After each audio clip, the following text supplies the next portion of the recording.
So you're in the market for a Tesla, and you're kind of undecided between the Model 3 and the Model Y. I can completely understand why you may be torn on that, because you're probably hearing some of these reports that the Model Y is ahead of schedule, and deliveries might potentially start in Q1 of 2020. Maybe that's making you think it's worth waiting, not getting a Model 3, just so that you can be part of that first wave to get the Model Y. But keep in mind, there are a lot of reservation holders for the Model Y, so even if you haven't ordered one yet, and I don't know, maybe you watch today's video and that convinces you to order and reserve a Model Y, but you're not going to get that thing delivered until at the very soonest, probably end of the summer, potentially even later, given a lot of the delivery windows we keep talking about are up to speculation. They might not actually end up happening, but there's definitely a lot of similarities and a lot of dated info out there that can make things fairly confusing for people wondering where should I begin. But an important factor for a lot of people is price, which I'm happy to say is actually pretty close. The Model Y on average is a little bit more expensive, obviously, because it is a larger vehicle with more cargo space. It sits up a lot higher. There's definitely probably going to be a better convenience factor when getting into the car because you don't have to drop down as much. There's certainly going to be more cubic feet of storage compared to the Model 3 because the Model Y is a hatchback. Much easier to load things into the back. The frunk is likely going to be a little bit deeper as well, and the people in the back seats of the Model Y will enjoy a much more panographic glass roof compared to the Model 3, which has a bar going across the back. So from a scenic perspective, sitting in the back seat of a Model Y must be pretty impressive. I have not done it myself, but I have seen the pictures, and I do think it looks incredibly cool. But staying on the topic of price, the Model 3 currently actually starts on the website at $40,000. Yeah, they actually raised the price by $500 a couple days ago without any added features or anything, so I'm quite confused why they decided to increase the price that much. The range did not increase. They didn't throw anything else in there. The price just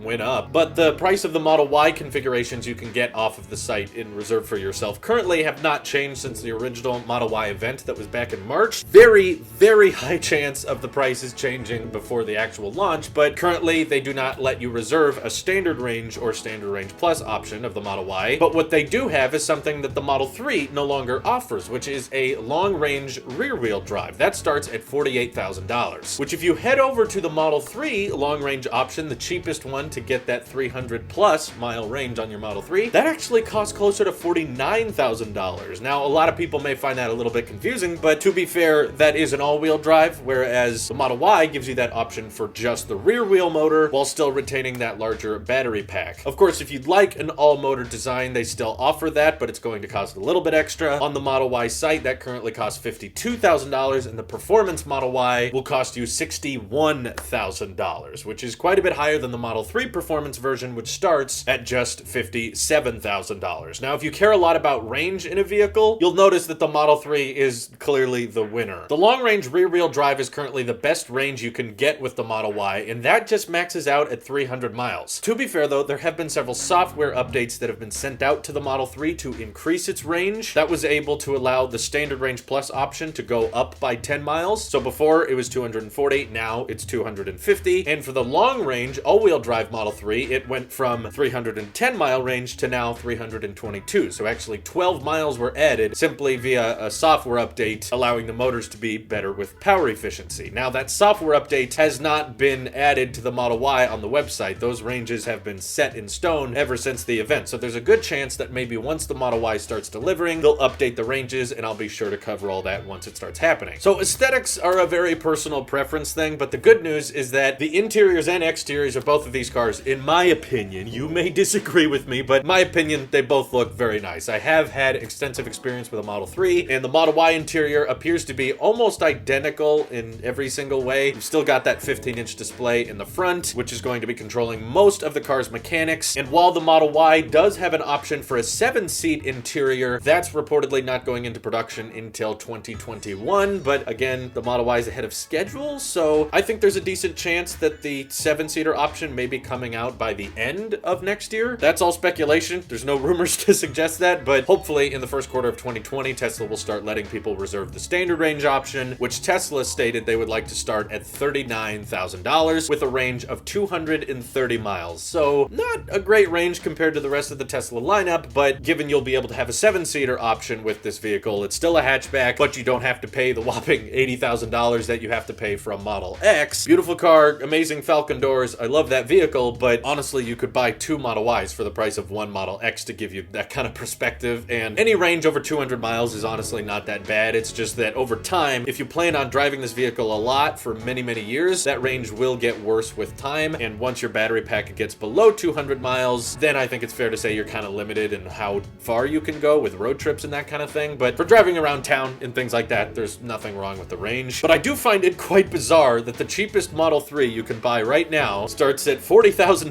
and the standard range Model Y will eventually start at $39,000. But that's probably because at this point, Tesla has not announced a Model Y standard range plus option, which is actually what you're buying from Tesla's site. There is a regular standard range option for the Model 3, but you cannot reserve it from their site. You have to call in. It's considered a special order. And while the hardware is almost identical to the standard range plus Model 3, all they really do is software lock a lot of features, primarily range a little bit, locking in the car at a 220 mile range, and that particular Model 3 starts at $35,000. So yeah, at the end of the day, the Model 3 is still technically cheaper than the Model Y with providing better range. So if you don't mind having a standard trunk that isn't a hatchback, not having a 7-seater option, and having a lower to the ground sedan, some people may prefer that, maybe you don't, the Model 3 is clearly going to be a better bang for your buck. But I think there's a huge market for the Model Y given it is a hatchback. You do have that $3,000 add-on to allow a 7-seater option. A lot of people care about SUVs, a lot of people care about having larger vehicles, and while both these cars do look incredibly similar, it's interesting to me that they can kind of serve completely different demographics. This is definitely going to be better for family vehicles that need a lot more storage and maybe have lots of kids, because by the looks of the Model Ys we've spotted in public, that third row looks insanely crammed, and it's making me think if Tesla shouldn't have even had that option in the first place. You know, some people just wanted the hatchback and they wanted the car that was higher off the ground. Those 2 seats in the back look really cramped. So, you know, once the Model Y actually starts coming out, I would love to test drive one and see what it's like. But yeah, those back seats are definitely designed just for children. So definitely more of a family vehicle than the sedan is, which is probably better for people living on their own or just living with a roommate and don't have lots of kids that they need to drive around regularly and store a lot of stuff in. But either way, both of them will support the version 3 supercharging at 250 kilowatt hours. Both of them are going to continue to get software updates, and currently any Model Y you reserve comes with premium interior, which does mean you get a free year of premium connectivity, unlike the standard range and standard range plus options with the Model 3, which only allow you a complimentary 30 days of premium connectivity, and then you have to pay $10 a month for it. So it's kind of nice that they're still offering the long range rear wheel drive option for those people who don't care too much about the performance of the vehicle, which is still pretty good for a family SUV, but obviously is not going to hold up to the Model 3 as well. But yeah, still full self-driving capable. One day, hopefully, the Model Y will be able to drive itself just as well as the Model 3 can. And while there are a lot of design similarities to these two vehicles, they almost serve completely different demographics. So if you don't mind waiting, I think the Model Y could be a great purchase for you. But if all the things I list about the Model Y didn't sound too interesting or too captivating for your personal needs, by all means, go ahead with the Model 3. Maybe wait for the price to drop a little bit more, given they just rose the price. That's a little weird. Maybe they're hoping to drop the overall price of the Model 3 once the federal tax credit ends at the end of the year. To make it fair for future owners, they may lower the retail price for that, given people buying a Model 3 into 2020 aren't going to get the same incentives as people buying it now. Either way, though, I think it's safe to say you'll be buying one of the safest vehicles you can. Also very clean for the environment and very fun to drive. Let me know which one you would pick, or if you're in the market, which one you're leaning towards. And thank you guys for watching this video. I hope you have an excellent day.